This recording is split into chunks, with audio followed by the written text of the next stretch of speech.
Big TV భక్తి సమాచారం WhatsApp ఛానల్లో జాయిన్ అవ్వండి. అన్ని విశేషాలు ఎప్పటికప్పుడు తెలుసుకోండి. మన శరీరము మనము ఎప్పుడూ ఒక్కటిగా ఉండాలని అంటే అది అర్థమైంది.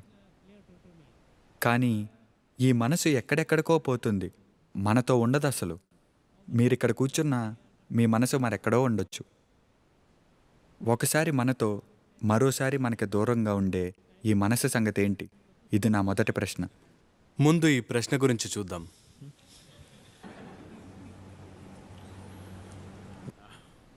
మన మనసు కూడా ఎక్కడికి వెళ్ళదు. అది ఇక్కడే ఉండి వేరేదో ఆలోచిస్తోంది. అది ఎక్కడికైనా వెళ్తుందా? మనసు ఎక్కడికి వెళ్ళదు. అది ఇక్కడే ఉండి దేని గురించో ఆలోచిస్తోంది. కానీ ఇది ఇక్కడే ఉంది, అవునా? మీ శరీరము పోదు, మీ మనసు పోదు, మీరు కూడా ఎక్కడికి పోరు. అదంతా మొత్తం ఒకటి. మీరు ఏదైనా చెయ్యాలంటే అది మూడిటికి పనికొచ్చేలా, కలిసొచ్చేలా చేయాలి. మీరు దాన్ని వేరుగా దీన్ని వేరుగా నిర్వహించలేరు. అవన్నీ కలిసే ఉన్నాయి, అవునా? మీ మనసు ఎక్కడికి వెళ్ళదు.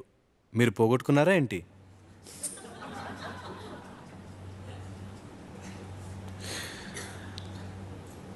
నిజానికి మీ మనసులో ఉన్న ఊహలతో మీరు మోసపోతున్నారు. అది ఇక్కడే కూర్చుని ఏదో ఊహిస్తోంది. అదెక్కడికి వెళ్ళట్లేదు. కానీ మీరు మీ మనసుతో ఎంత లీనమై ఉన్నారంటే, కానీ మనసు ఎక్కడికో వెళ్తుందనుకుంటున్నారు. మనసు ఎక్కడికి వెళ్ళదు, ఇక్కడే ఉంది, అవునా? మీరు ఈ విషయం అర్థం చేసుకోవాలి. మీ మనసు ఎందుకిలా అదుపు ఆపు లేకుండా అంతులేని ఆలోచనలతో ఉందంటే, మీరు కాని వాటితో మీరు గుర్తింపు ఏర్పరచుకుంటున్నారు. మీరు కాని దానితో మీరు గుర్తింపు ఏర్పరచుకున్న క్షణమే ఇక అది పరిగెడుతుంది. ఎన్నటితోనో మీరు గుర్తింపు ఏర్పరచుకున్నాక మీరు మనసును ఆపాలని ప్రయత్నిస్తున్నారు. నేను చెప్పేదేంటంటే, కొన్ని వేల సంవత్సరాలైనా కూడా మీరు దాన్ని ఆపలేరు. మీరు ఈ తప్పు గుర్తింపుల పర్వం ఆపేస్తే అప్పుడు మనసు ఒక అద్దంలా అవుతుంది. ఊరికే ఉంటుంది, ఉన్నది ఉన్నట్టుగా చూపిస్తుంది, అంతే. మనసు అలాగే ఉండాలి. మీ మనసు ఎలాంటిదంటే, స్పష్టత ఉన్నప్పుడే అది అద్భుతంగా పనిచేస్తుంది, అవునా? అవునా కదా? మీ మనసు ఇక్కడ ఉన్నది ఏది పడితే అది ఆలోచించడానికి కాదు, జీవితానికి అది అవరోధం. మీకు మనసు ఉన్నది జీవితం పట్ల స్పష్టత తీసుకురావడానికి. కానీ ఇప్పుడు మనసు పెద్ద గజిబిజిగా మారింది. ఎందుకంటే మీరు కాని వాటితో మీరు గుర్తింపు ఏర్పరచుకున్నారు. తర్వాత దాన్ని అణిచిపెట్టాలనుకుంటున్నారు. అది కుదరని పని. మీరు చెడు ఆహారం తిన్నారు, దానితో కడుపులో గ్యాస్ పుట్టింది. దాన్ని ఆపలేరు మీరు. చెడు ఆహారం తిన్న తర్వాత పరిణామం అది. మీరు కానిది మీరనుకునే నిరంతర ప్రక్రియ ఎప్పుడూ నడుస్తూ ఉంటుంది. దాన్ని మీరు ఆపలేరు, ఏం చేసినా సరే. మీరు దేవుణ్ణి తలుచుకుంటే దేవుడే మిమ్మల్ని అన్ని చోట్లకి తీసుకెళ్తూ ఉంటాడు.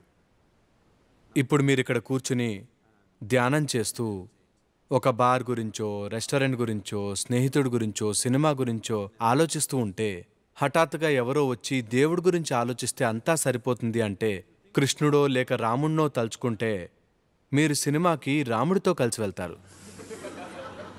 అది మనసు లక్షణం. రాముడే మిమ్మల్ని బార్కి తీసుకెళ్తాడు, ఆయనే మిమ్మల్ని రెస్టారెంట్కి తీసుకెళ్తాడు.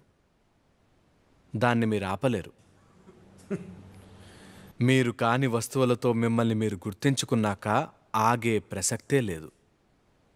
ఇక్కడ మనం చేసేది మీ మనసుని కంట్రోల్ చేయటం కాదు, మీరు ఏది కాదో తెలుసుకునే అవగాహన సాధించడం.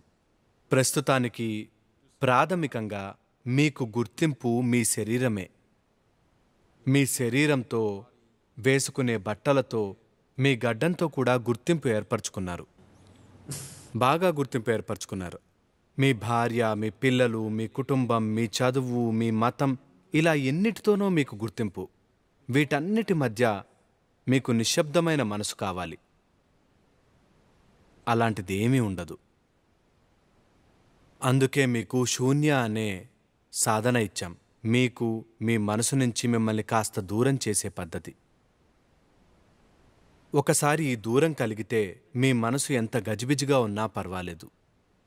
మనసు నుండి విడిపడటం. ఒకసారి మీ మనసు నుండి మీరు విడిపడితే మీరు అన్ని రకాల గుర్తింపు నుంచి దూరమవుతారు. ఎందుకంటే అన్నీ సృష్టించేది మనసే కదా. అందుకే రకరకాల విషయాలు ఆలోచించకండి, ఆ సాధనని ఉపయోగించండి. అన్నీ జరుగుతాయి. మీరు ఊహించనివి కూడా జరుగుతాయి. For more videos like this, subscribe Big TV channel.